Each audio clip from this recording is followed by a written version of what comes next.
Hey everyone, Hawaii50 here. This is the start of the upgrade and move series. I just wanted to show you guys the tank and show you where I'm at right now and what I've done so far, etc. So this tank, to the trained eye, well, those of you who saw the last video, I said I was going to be picking up the tank from Glass Cages. I found a fish store in Troy, Ohio, which is about a 2-hour drive from me, doing a Marineland tank sale up to 50% off all new tanks. So when I saw that, I just jumped on that really. It was a lot cheaper than going through Glass Cages. I only got the tank, but I didn't have to pay delivery and it was half the price, so that's a lot of money saved. Canopy wise, I couldn't go with Glass Cages obviously. Now it just wasn't worth the cost. But with the money that I had saved, I was able to order another roll top canopy. I think I'm ruined for canopies now. After having this one, there's just really nothing else that quite compares, to be honest. I think these things are awesome.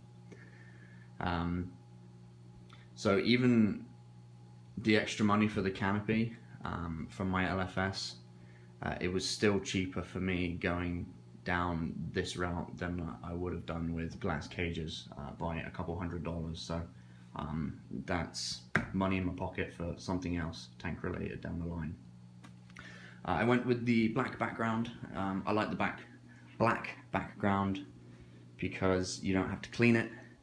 The alternative is blue or a stuck on the back. I hate those. They don't look great.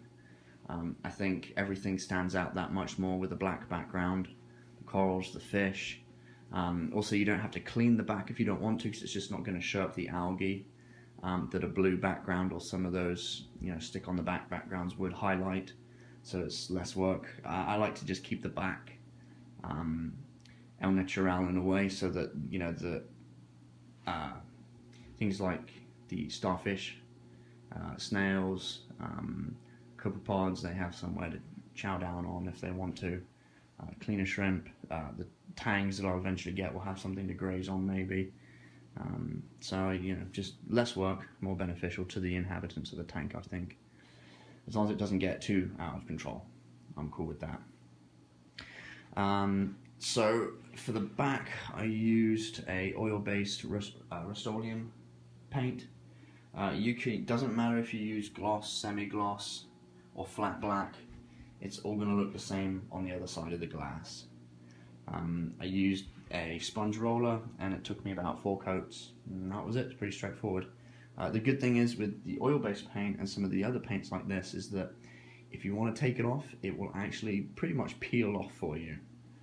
So it's not a huge problem if you mess up or if you get paint like I did down the side. You just peel it off or get like a Clorox wipe, just wipe it straight off.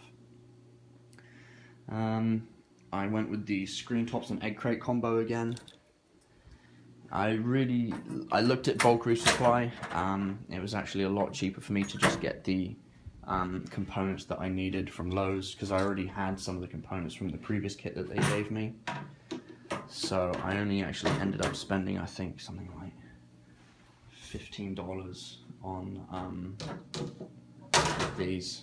So it's nice. I like it. I like it much more than the glass tops. The glass tops, they attract salt creep, algae growth on them, or they did on my last tank. They're heavy. Light doesn't penetrate as well. These things, they're cheap, a lot cheaper. They're lighter weight, and you don't have the issues that I just mentioned with the salt top, with the glass top. Glass tops. So over here I have a few supplies for the next tank. We've got salt, we've got a second sea swell, we've got Miracle Mud, Chemi Pure Elite, a couple other things. So for this tank I'm going to go with 2 sea swells, one here and one there. For the initial setup though, I'm just going to do the 1 sea swell. The reason being is because I haven't got the return pump yet. I have a Seche 2.0 or a 2.5, and that's doing the job just nicely. I think in fact maybe it's undercutting it a little bit so far as an output from the 1 sea swell. So if I was to use that CJ2 or 2.5 with 2 sea swells, splitting that water diversion, that's going to slow down the output pressure quite a lot. And I'd rather have something a bit more powerful that I can dial down if I have to, rather than not enough pressure coming out of those, because it all helps with the water circulation within the tank. So that will be my plan for initially. Though the setup is going to be just the 1 sea swell for now, but I've got that second one there, and we're going to go with the CJ 4.0, I think, as the return pump. So next step is going to be, I'm going to go over with you guys setting up the holding containers for these fish and corals over at the new house, what I'm taking over, what I'm going to be using, and just a couple other things so far in my checklist of the breakdown, the move, and the upgrade.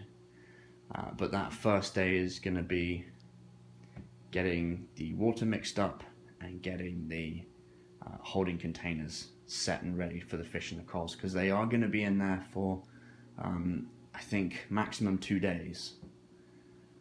So yeah, you got to make sure you get that right for them.